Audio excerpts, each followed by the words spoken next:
ఈ నెల 20న జరగనున్న దేశవ్యాప్త సార్వత్రిక సమ్మెను విజయవంతం చేయాలని ఏఐటీసీ అనుబంధంగా పనిచేసే ఆదిలాబాద్ భవన నిర్మాణ కార్మిక సంఘం పిలుపునిచ్చింది.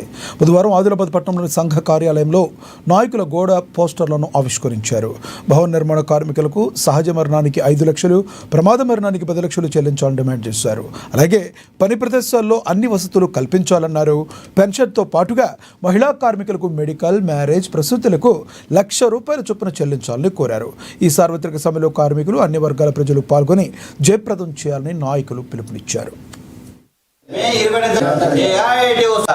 భవన నిర్మాణ కార్మిక సంఘం రాష్ట్ర పిలుపు మేరకు మే 20న జరిపే దేశవ్యాప్త సార్వత్రిక సమ్మెలో భాగంగా భవన నిర్మాణ కార్మికులకు సహజ మరణానికి ₹5,000, యాక్సిడెంటల్ బెనిఫిట్ 10 లక్షల రూపాయలు, సహజ మరణానికి 5 లక్షల రూపాయలు, మెడికల్ డిజబిలిటీ మరియు పెళ్లి కానుక మరియు ప్రసూతి కానుక ₹1,00,000 ఇవ్వాలని చెప్పేసి మేము డిమాండ్ చేస్తూ, అంతేకాకుండా నిర్మాణ రంగంలో పనిచేసే కార్మికులకు ₹900 పింఛన్ సౌకర్యం కల్పించాలని చెప్పేసి, మరియు అన్ని మౌలిక వసతులతో అడ్డాల వద్ద షెల్టర్లు నిర్మించి ఇవ్వాలని చెప్పేసి ఇది ముఖ్యమైన డిమాండు.